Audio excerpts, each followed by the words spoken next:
is I can't see your name tag because I guess we're not friends. Is that why I don't get to know who these lovely people are?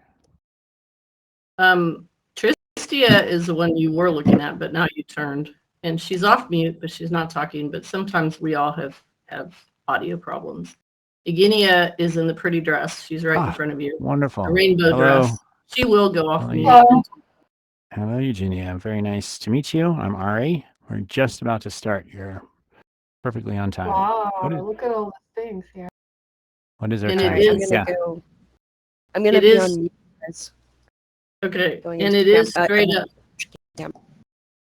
And it is straight up 7 o'clock. And I'm gonna let you introduce yourself or chatter with us, whatever you like. Fantastic. Hello, everybody. I'm Ari. I've been a VR designer and creator for the last 10 years. Before that, I was in immersive theater and multimedia design for brands and festivals and all kinds of weird stuff. We're going to do a presentation that is going to involve moving around just because we're in VR. So why wouldn't we? And obviously this stuff is very distracting. So we're going to come back to all of this distracting stuff after I give a little bit of qualifications at my slide presentation over there. So let's all go together and mosey in this direction, because if we all look this direction, we're just going to see this repeating bunch of angular shapes, which I got even distracted by just looking at it right now. So we're going to look in this direction next to my friend Ishmael. Hey, Ishmael, I'm behind you. I'm not offended that you won't look me in the eye, because I assume it's VR and not my uncomfortable demeanor. All right. So as I was saying, my name is Ari T. That's what my face looks like. Not like this, fortunately. And I, as I said, am an immersive designer. Terry found me because many people here watched my performance. Eugenia, I'm behind you, and I'm going to stand here, and then there's going to be Sorry, I was taking a picture. Oh, my goodness. Well, how rude of me to stop you from doing that. Oh, no, we lost a model. That's okay. We only need one. Okay, so as I said before, he moved all the way down here. Someone grabbed him. There's a fight that's broken out in the audience. Oh, my goodness. How dramatic. All right. Okay, I'm trying to switch the slide here, Terry, but those arrows that were so convenient are no longer appearing, which is not very convenient. So if you want to advance, hey, there we go. So what we're about to talk about was made during an artist in residence with a WebXR company called Active Replica. They were acquired by Mozilla Hubs, and then they took over the Hubs team, which was amazing and fantastic. And then Hubs got shuttered, which was tragic and awful. But what you're seeing now is part of that residency. Go ahead, next slide, please. Terry, thank you so much. I got the privilege of doing the immersive design for an interactive WebXR project that was accepted to the Raindance Film Festival, and it was some of the sketches and some of the avatars were designed by Joost Egermont, and together we come up with an interactive experience. What I've done. Oh, we see a new friend over there. Hello, new friend. You're just in time. We are just starting the presentation. Hi there. I don't know if you can see me over there. Nice fetching blue suit. We're starting over here at the back of the auditorium. So only I have to look at all the distracting stuff that I put here because I'm a professional and I can stay focused. Just kidding. I'm totally distracted. Okay. So we came up with these sketches. My whole spiel is that I work a lot advising companies doing the most photorealistic performing in avatars that you can. So we're working in Unreal Engine with MetaHumans. If you know about Unreal Engine, is one of the most wonderfully photorealistic avatars available, so much so that they're kind of in the uncanny valley. But this project was created with WebXR in mind, meaning it's much more accessible, but it also has to have much less polygons and much less photorealistic fidelity. I just saw a panda appear from another dimension. Oh, wonderful. Oh, I want an avatar. That's the avatar I want. Hello, astronaut capybara. Welcome. We are just beginning the talk right now. You're just in time. We're starting with the slides, which are over to your right, which in retrospect might be inconvenient for everybody. Oh, well, I guess we'll just deal with it. So next slide, please. So this was created, and I made a workshop about it called Low Poly Performance Art. As I said, the piece was accepted into the Rain Dance Film Festival. It was created in collaboration with a 3D designer, Juice Egermont, and a music designer named Lily. We were all inspired by something called the Triadish Ballet, where these human beings put on these large polygonal costumes. And then my wife called me back in 1936. Imagine how that happened. Next slide, please. So part of the reason we were inspired by that is that in VR with low polygons, there's a lot of ways you can still have some incredible expression and make people feel things, even though you don't have a fully realistic moving face or a fully realistic body. In fact, you can express some even more powerful things sometimes. Yes, astronaut beaver. Yes, approach me. Wonderful. Yes, perfect timing. Okay. So part of it was, let's all start to ground ourselves in some science. I love the Stanford VR lab. Some of their observations are amazing. And they were observing during the pandemic, everyone was getting Zoom fatigue. Why is that? Well, they say it's because Zoom simulates an intimate distance that we reserve only for those we are about to engage in an intimate act or a violent act with, conflict. And our brains change because of that. Next slide, please. So what do I mean by that?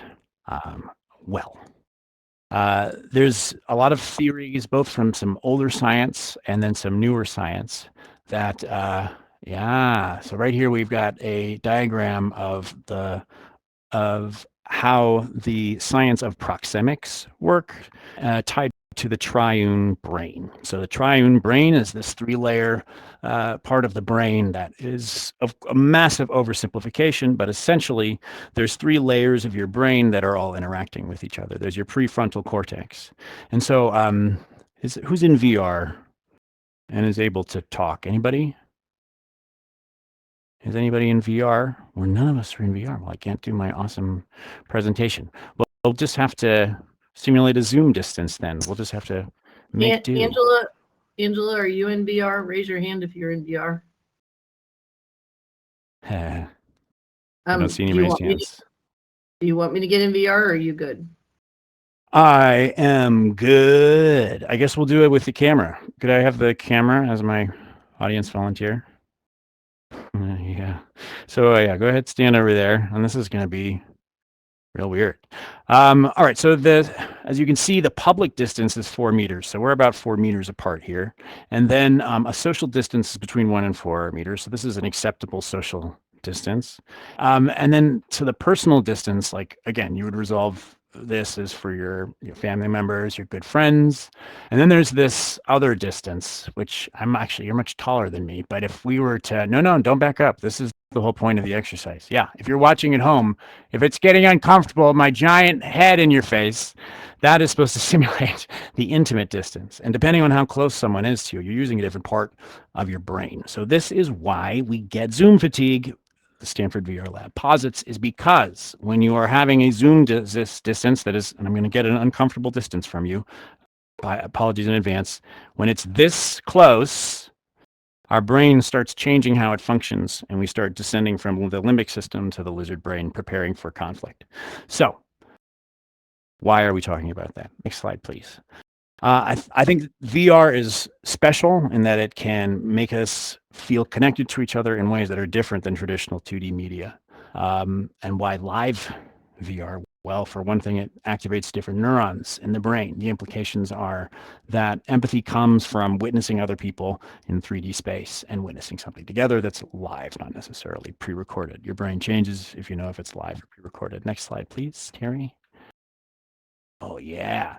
And then another thing to remember is that when an older science of communication says 7% of the text that we say is just our words, as is our communication. 8% is the tone of our voice, and then 55% is our body language in 3D space. So essentially on a Zoom call where you're looking at someone shoulders and above, we're missing half of the conversation.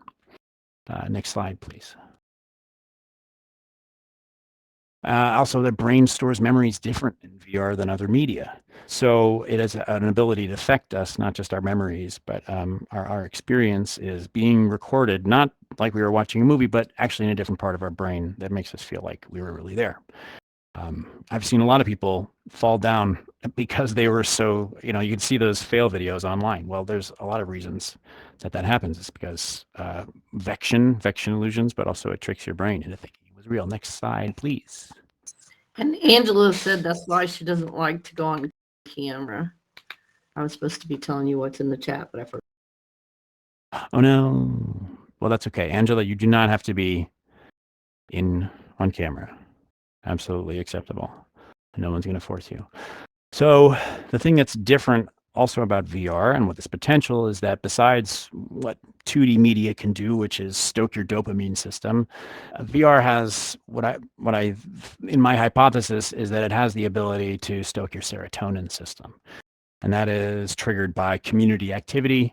And just as we learned, the brain processes VR experiences differently, whereas social media in 2D gamifies the dopamine system and gets you addicted. Serotonin is non-addictive, and it's about restoring balance to your emotions instead of crashes and highs and chasing the next social fix or the next like. Go ahead. Next slide, please. So this is where we start getting into some of this presentation. So follow me over here to the other side of the, we're in VR, so it's not Zoom, people. We're going to use the spatial capability. So Tadashi Suzuki is a Japanese director. I studied some of his work at the City Company, and he talks about something called the invisible body. Well, why is it invisible? Because in our daily life, we don't really pay attention to our, at least in our thinking anyway, is happening alongside, but we're not giving focus to our balance, our production of breath, and also our conservation of energy. And Japanese theater training is a lot like martial arts training. And what it posits is that same distance that I was uncomfortably demonstrating to you has, if you notice where it gets, although we did this demonstration this morning because someone in VR, but it's about this far that it starts to get uncomfortable. And that is because that is within striking distance. So part of the goal of this was to create a nonverbal piece that was about showing the invisible body and making it visible. So as you notice, these avatars here, they have this invisible shield. So when you start the experience, you choose one of these abstract avatars. You have this shield that comes up every time you approach another person with this immersive sound design that sort of will shrink at this blue stage. And then as you get closer, it extends to this red stage. Can we have the next slide, please? So as I said, it's all about the combat distance, or essentially you are preparing for combat. So you're using part of your brain, which you would use, i.e. the emotions for the limbic system. So this hologram comes up as you come. Hey, back off. Whoa, oh, he got me. This hologram comes up to demonstrate the combat. Okay, I didn't have my arms, so now I look stupid, but oh God. Oh, he got me again.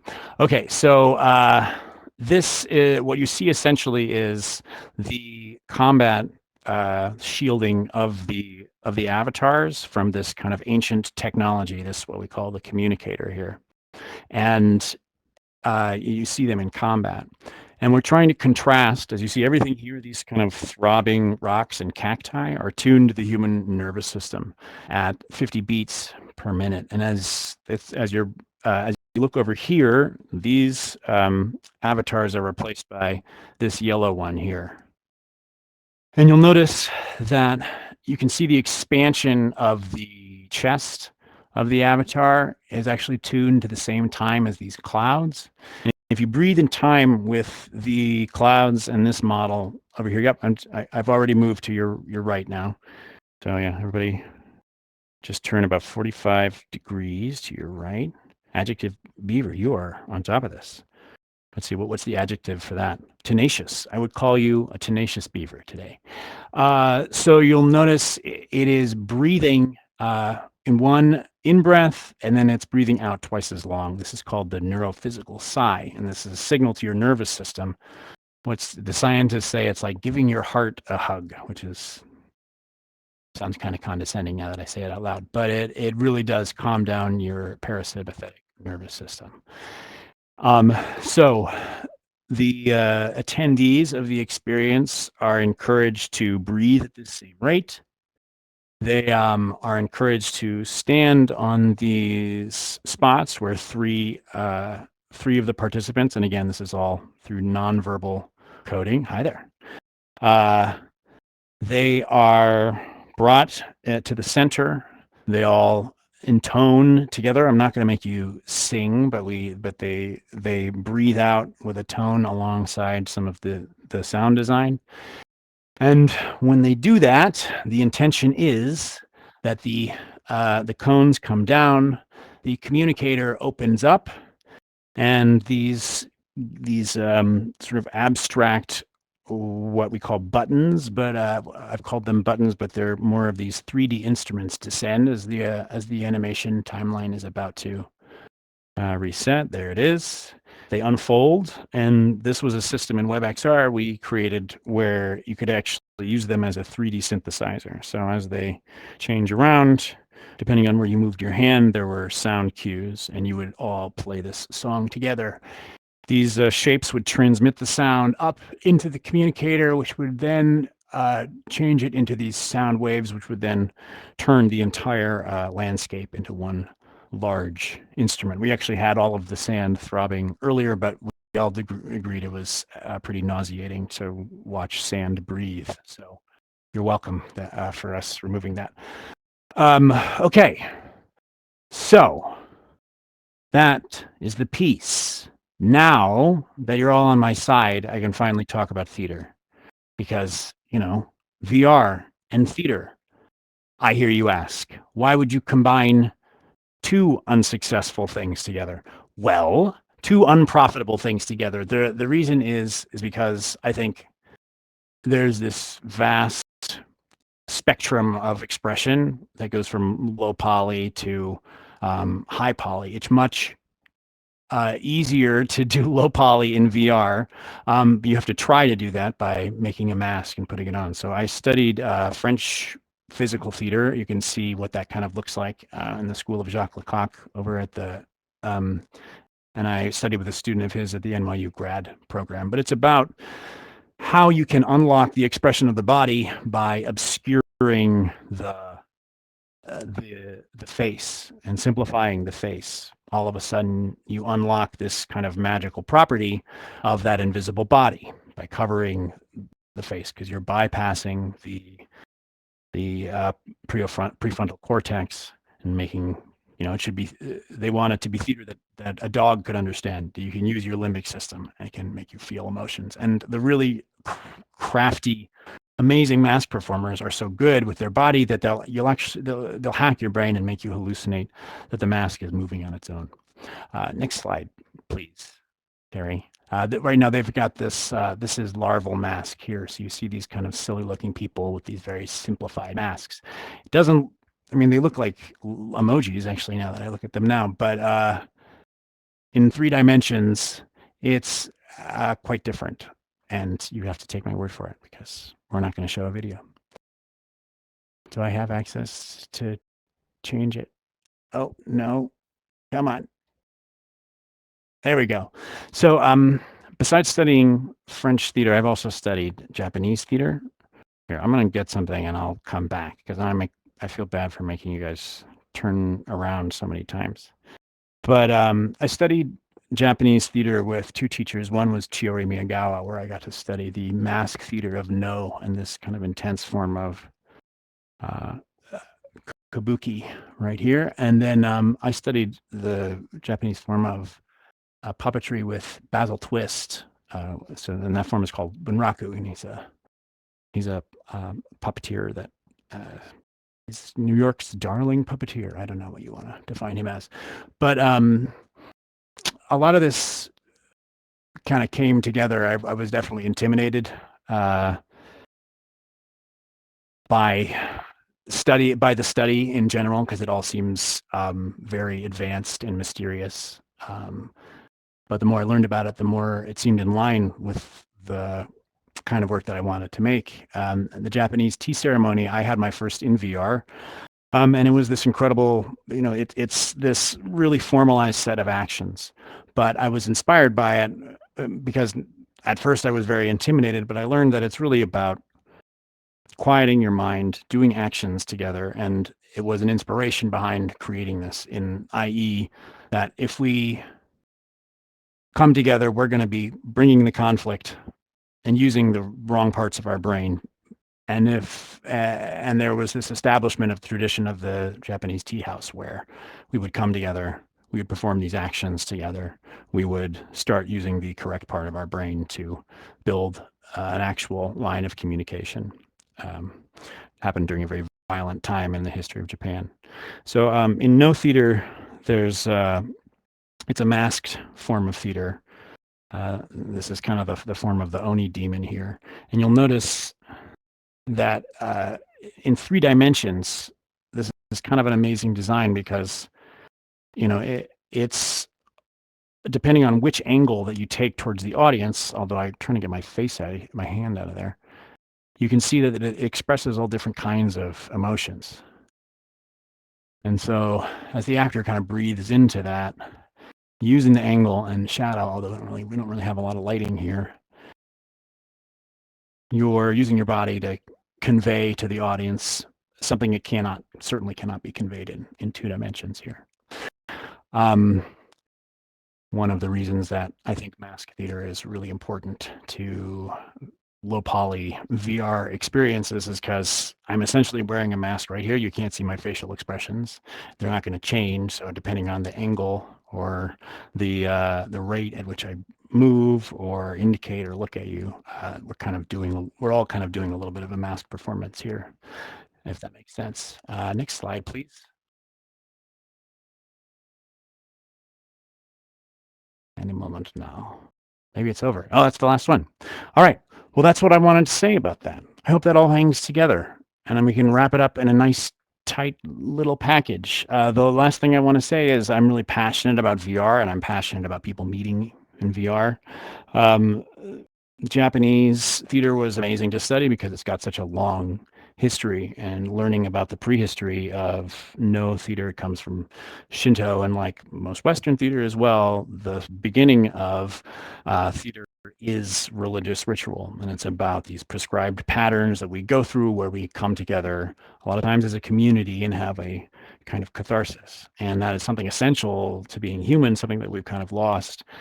And it is definitely localized to communities limited by space. But now we can join from anywhere around the world, and we can all have those experiences together, which affect our nervous system in ways that 2D traditional media just can't.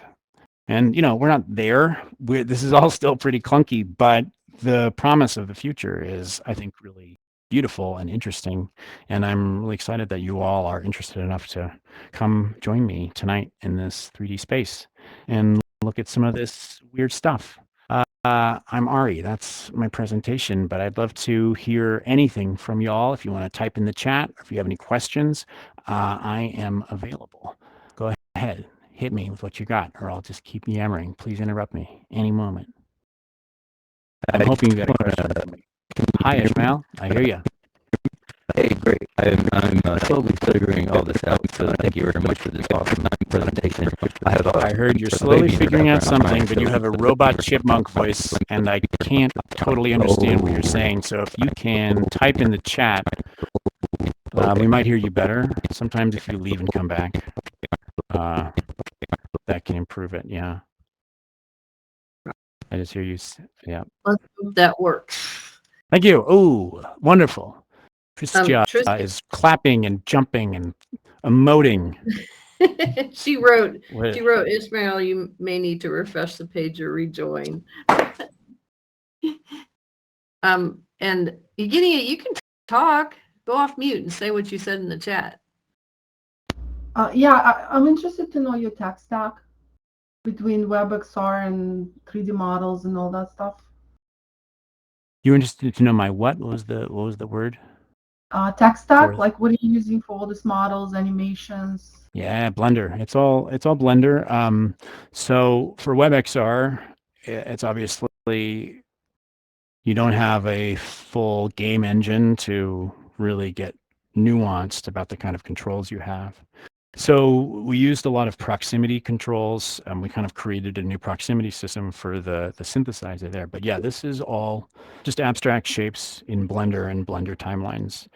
It's optimized to try to run as easy as possible with the lowest amount of data with the highest amount of expression. So you can tell me how I did there. Well, let me delete this Are you mask. 'Cause I using bet it's- Spoke? Speaking of. So we did use Spoke. I mean, am I using implies that it still exists, which I Well, think this someone's carrying on. they kind of still building it. Imagineer Yeah. is very active in there. So they're still doing something like a community run. Hey, connect me. You know more than I. I think I kind of had my heart broken because I had so much invested I in know, same. hubs. I So lost vaults on every single platform, including know. Mozilla. Yep. And I was also apply for the artist program one time. I was denied, but I got a letter saying that this letter presented next time and we'll advance you, and then they shut down. Yeah. No, I mean, this project here didn't get to go to the festival because the funding disappeared before we were actually able to premiere. So this is a little bit of an unfulfilled dream to get to show it to y'all. So thanks for coming. Ooh, someone's drawing on a yellow thing. Thanks for the presentation. Thank you, anonymous yellow square. You're very welcome. I'm happy to present to you, and I don't know who wrote that. Perhaps a poltergeist? Maybe it's Angela. In any case, you're welcome, whoever that was. You could write your name at the top so I know who it's from. Excellent. Oh, those Yeah. thanks. Wonderful. I'm here still for questions. Yeah. That's the interesting thing about Hub specifically is that they had this really interesting integration with Blender, where they were using Blender for a lot of their physics, which I thought was really fascinating. And they were really starting to broach some advanced. They're new still uses. doing it. Like if you connect with them on Discord, they do have Will you Blender introduce me? all the time. I don't know anyone, but I am on their Discord and they constantly posting meetups there. Will you invite me to that Discord? I connect with you on LinkedIn through Terry, and then I will Yes. send you their Discord. I would love to. And I would love to bring this back. Maybe I can put it up again. Even though a lot of custom code will have to be made, but that's okay. Yeah, I'm still, like I said, working with Agile Lens, so we're working on that platform. I went down to Connect, and I've been poking at their creator platform, and looks pretty interesting. They're about to change it. They made a big announcement about a new Horizon Studio, which is for multiplayer VR, specifically for low poly. And if anyone can do it, it's Meta, because they have billions of dollars. I hate to admit it, but if there's going to be a VR, it's going to be a crazy billionaire that's going to make it happen. It's going to go mainstream. So, yeah. And I want to make sure, I don't know how many of you, I know the three of us that were here first saw he does a play, the Christmas Carol in VR, and it's awesome. And you download an app into your headset that's free, and it plays around Christmas time. And you're a little sparkle, so you're not your avatar is a little sparkle, and you can go to any any angle. Like you can be underneath the table and watch the show, and it's awesome. It's like nothing I've ever done. And he said at the beginning that he was trying to get him to do another play, and I'm excited about that. I hope he does, because it's such a unique experience. So, well, talk about a UI where you can get really nuanced. We came up with a mode where I can switch back and forth between avatars, again, using face tracking, and I can do scenes with myself, so I can get really... Hi, Angela. I can hear your mic is open, and I can hear you I'm sorry. fumbling with something. No worries. Probably just adjusting your microphone. Just letting you know. The official presentation has finished, so you're not interrupting. I'm encouraging anyone to interrupt me, please, with miscellaneous sounds or questions. Either is fine. That was probably my cat. He was making some weird noises, and I'm hating it that I don't have I tried to charge my headset today. I don't know if there was something wrong with the socket. I put it on and I was like, oh no, so I'm hoping you keep this up a little longer. So when I do get a charge and I can get in, I would love to experience it, in the avatar body itself. Sure. I mean, that's up to Terry. I'm not sure what the policies here are. We'll leave it up for at least a week, probably two. If you get close to these models, like the yellow one he's standing right by, it really is moving. If you're in your headset, you can see the movement. I don't know if you can see it on your desktop, but that big yellow thing next to him. Did you have a name for this thing? Yeah. But in the headset, it's cool. So you created all of this yourself? This is all created by you or your team? Yeah, I directed a team. I thought it was going to be so simple, and it was incredibly complicated. But yeah, this was a... What organization are you a part of? So this was when I was part of Active Replica, which is a WebXR company. They were acquired by Mozilla Hubs, and then they became the head of Mozilla Hubs. They became the leading team.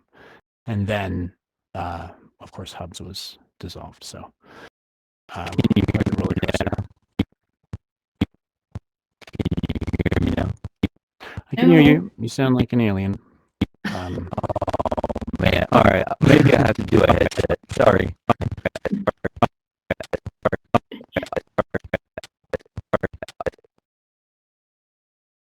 I He obviously wants to man. ask you something. That's so sad. Maybe I have to do a headset. Yeah.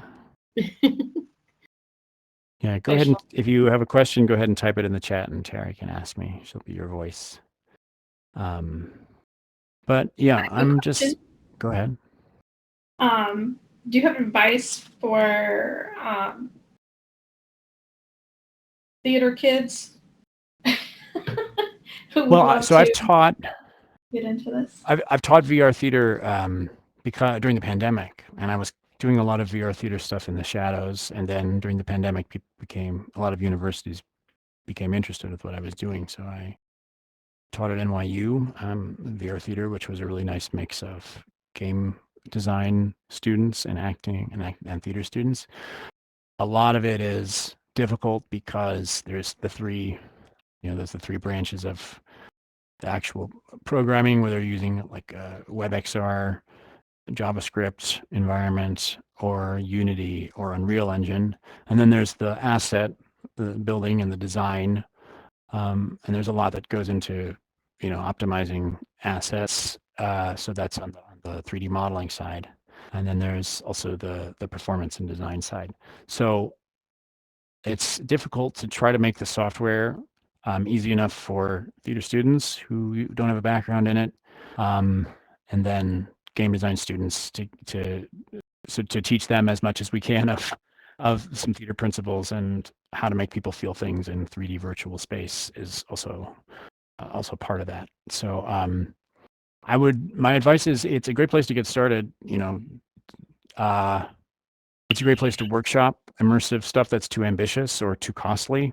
That you could, if you want to, we've at Agile Lens, we're building tools for the Royal Shakespeare Company, and it's just for rehearsing, to help them, get their marks, and so they can all rehearse from home in the same virtual recreation of the theater, which is based off of those Christmas Carol tools that we created there in that R&D performance. So I would say it's great to practice, and this is where the future of it is going. Don't expect to be making money off of VR theater soon, but these are going to be important skills in the future. So get started now. Are you aware of any organizations for actors that are interested in the tech side, like, or getting into acting gigs that are in tech? Acting gigs in tech. Yeah, not many of those, unfortunately. I do know from experience, but there's more every day. I would say, the worlds of game design, which is where all VR comes from, and immersive theater design, they're coming closer all the time. And so there is more exchange than there's ever been before. There are organizations that are entirely VR theater based. A lot of them happened at festivals. So I was really pleased to see that immersive theater can win film festival awards if it's in VR, which still doesn't quite make sense to me, but I'm certainly not mad about it. And I've won a few awards doing some other projects at festivals that were able to finish. So I think what's happening in the future is all of these forms of media and performance. It's a triangle of film and game design and immersive theater and immersive installations, and there's this kind of gray area between them that is all of the borders of those are slowly encroaching and filling out the space of a new thing that we don't quite have a name for what that is or is going to be. So I would say it's a good place to be. And that is media. Go ahead. Sorry, I'm fascinated by the fact that you were kind of an innovator in teaching how to act, to people that were new to that medium. What is something like the top 3 or something like that you would start them out? I'm guessing like teaching them how to emote, like how to actually, what's something you would teach them how to act in an avatar? Like, that's such a great question. I have like a 3-stage process. Number 1 is I would say that what Stanford VR Lab also finds is they have a study that says you can't really learn in VR until you learn how to VR. And so what I take that as is when you first go into VR, the neuroscientist also at Stanford, David Eagleman, says it takes about a week and a half of daily practice to gain a new sense. And I think that perceiving digital depth and space correctly does take practice. I certainly wasn't able to do it until I first started. So we started in something called multi-brush, which is a multiplayer tilt brush session just to adjust your size before we even get into avatars of just you have no body. We draw our body just to try to get a sense of identification that kind of breaks down something that's called the body matrix. And VR finds a lot that it's surprisingly easy to disrupt your sense of ownership of your own body. So we kind of build from the ground up from there. Then we talk about,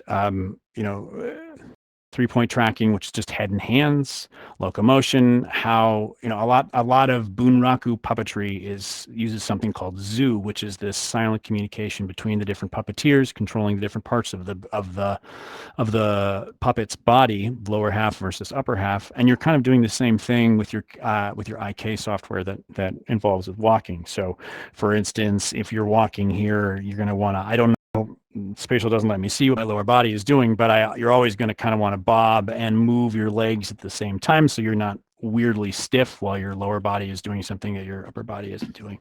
So there's a lot of weird little tips and tricks like that, but I'm always trying to tie it back into examples from the history of immersive design and immersive performance. That's cool that you said with the paintbrush, like literally like you try to paint your body, like you're making them feel like they're drawing themselves. Yeah, while they're and it in is their amazing body. how you hallucinate the sensation too, to kind of draw your body. You draw your body to a certain scale and you shrink down and then you draw your body to another scale. So just there's a lot of work. I think a lot of people put on the headset for the first time and they expect it to be a one-to-one experience, and they're disappointed when it's not. But I think honestly, most of the time they're really not perceiving 3D space because their brain hasn't had enough practice. And it does take time to build that sense. But you have the headset on, and then you're like acting like you're painting on, like body painting. Is that what you're describing? Well, you don't have a body, so you draw like a stick, like this, like our wonderful friend here. You're looking down and you draw your own kind of stick body, and so it's it's very abstract and very simplistic. We're just kind of again breaking it down to its pure fundamentals of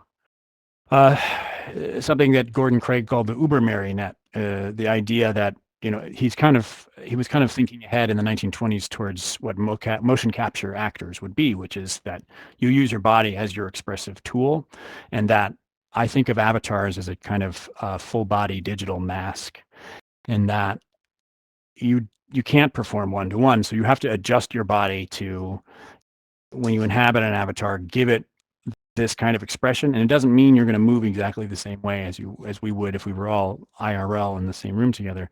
You kind of have to move and adapt your body to make the avatar's presence look the same. And puppetry is the same way. You have to sort of, one of the things that I did consulting for Active Replica is making the avatars breathe, because otherwise they appear dead. Like right now, you've got an idle sequence, an idle animation that makes me not feel unsettled that you've suddenly turned into a mannequin or something.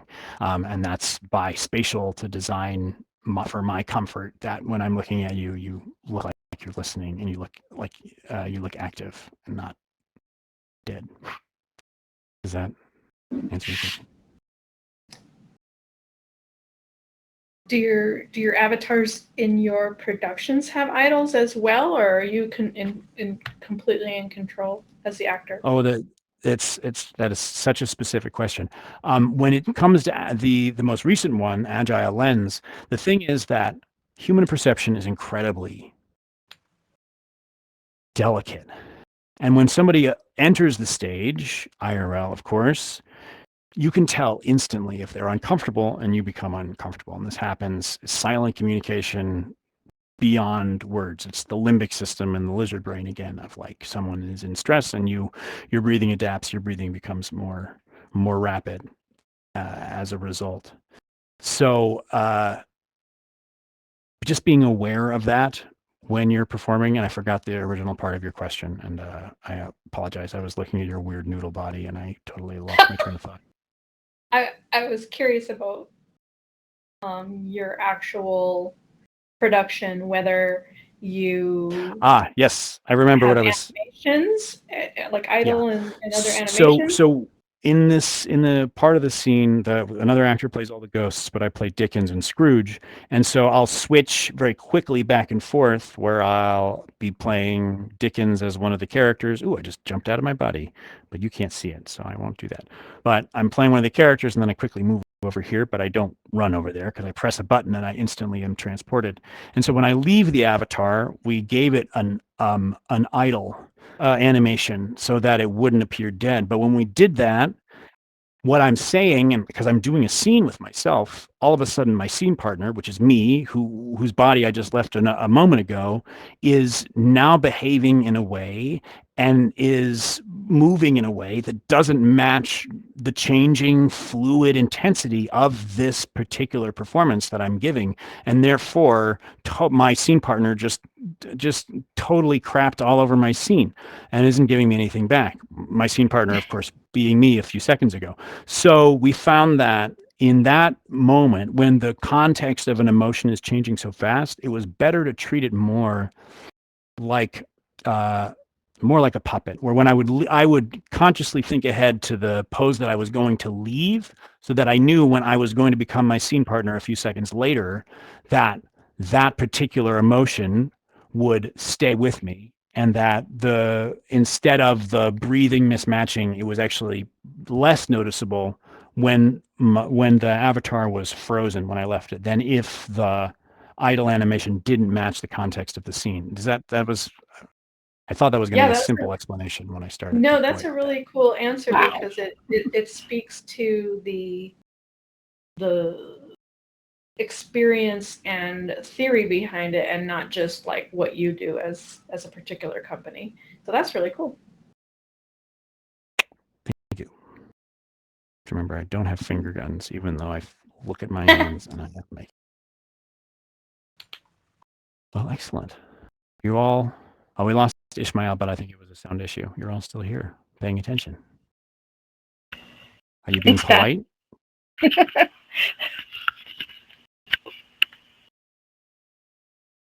Seemed like you were going to say something, Angela. I was just saying that this is all fascinating. I'm studying teaching presence in IVR classrooms for my dissertation. Still almost to where I can get my proposal approved so I can start my study and truly investigate it with faculty. I'm not really supposed to talk about it until I get it all approved, but this is fascinating because these are the types of things that I need to be, investigating, what your experiences are and how to, basically create a teaching presence and things that people wouldn't imagine because you're not these, like what you just described, being able to hop between two bodies, like that is like a whole world of possibility for the experience, right? That you wouldn't have in a normal classroom, even face to face. But it's understanding how that works and keep evolving it. It's just fascinating. Thank you so much. You're very welcome. I just did a similar workshop at the iLearn conference, the Immersive Learning Research Network, they have a annual conference which travels all over the world, but they also do a VR conference in Frame VR as a companion. And we talked a lot about this, exactly how all the stuff that I talked about now applies specifically to teaching. Sorry that I walked so far away from you, but your mic was kind of loud and it was hurting my ears, so it was okay. The spatial audio, by me moving away, made it comfortable. Okay. Angela, you haven't seen the Charles Dickens VR thing yet, right? No, I haven't yet. You'll love it. I'll make sure to tag you when they finally post something. You guys haven't posted anything yet, Ari, right? No, we're just ramping up. Although it's pretty reliable now. It was pretty shaky in those early days, but now that everything's in a standalone headset, it's been very reliable. So yeah, it's a good year to come.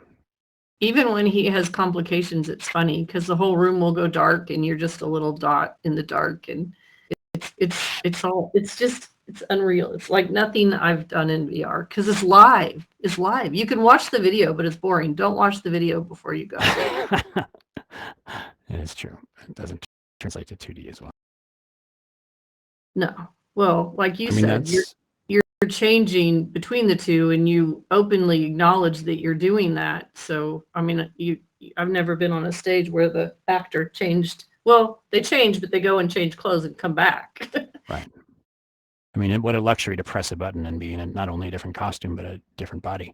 Well, that's something too that I would pay attention to, Angela, is that a lot of times when you have the capability to do an immersive 3D VR performance that is like we're doing right now, taking video of it, you would think that there's a one-to-one comparison, but it's really not. It's more like producing two shows simultaneously. One is an immersive theater production and one that is a live television broadcast. And they are satisfying to different audiences for different reasons. So there are points of contact that they can make, but they really do have to be thought of independently. And just assuming that they would work together, a lot of times you get a boring video or a boring 3D experience. So yeah, there's a lot of counterintuitive production that has to happen to do this successfully, and different media platforms all at the same time. And now I'm building mobile games, something I never thought I would do because I'm trying out the new Meta platform, and they really have this whole system for building mobile games, which is another whole interactive side of this. So I'm twisting my brain, a whole new pretzel. All right, last call for questions. Come on, Beaver, I know you got it. Don't you're holding out on me. No, space. Okay. Beaver Keep never your speaks. secrets. Keep your Let's keep see your it. secrets, Space Beaver. He Just types. keep. He types. What name did you call him? Because he typed he's going to put that name on his resume, but I forgot what he called you. Oh, he said he doesn't have any questions. Astronaut capybara. Do you even remember calling him that, Ariel? I think when they first arrived, I believe that happened. In time. He's a strong, silent beaver. Indeed. Yeah, look at those ropey muscles. My goodness, biggest beaver I ever saw. Must be all those gamma rays.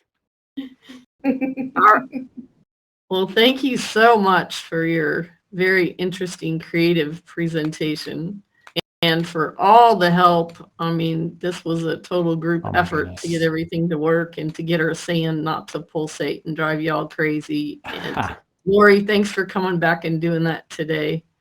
No problem. And glad Ray. you tipped me off. Thank you. Well, appreciate it. Yeah. And Tristia, thanks for coming, even though you couldn't talk. She can usually talk, but sometimes we all have audio problems. And I'm going to make sure to tag you all whenever he finally puts something up there about his play. But it's just like something you've never experienced before. Thank you all for coming. It's good to meet you. Yes, thank you. Oh, what's that? This went well. Thank you very much. I was looking at Tristia's comments, but she just said it's just the audio messes up sometimes. We all know that. Thank you so much. Yes, thank you so much for having me. Great. Thank you for doing this. This was great. Arrivederci. Right. Ciao, bella. Thank you. Thank you, everyone. The last Wednesday of the month, as always. Until next time. Yep. Thanks. She's clapping. I don't know if you can see it, Ari. I think you can. Right. Oh. And thank you, Ray, for recording. Yeah, no worries. I will. I'll get you the file. I think I caught everything, so I'll just kind of review the footage briefly, and then I'll send it over either via link or Dropbox or something.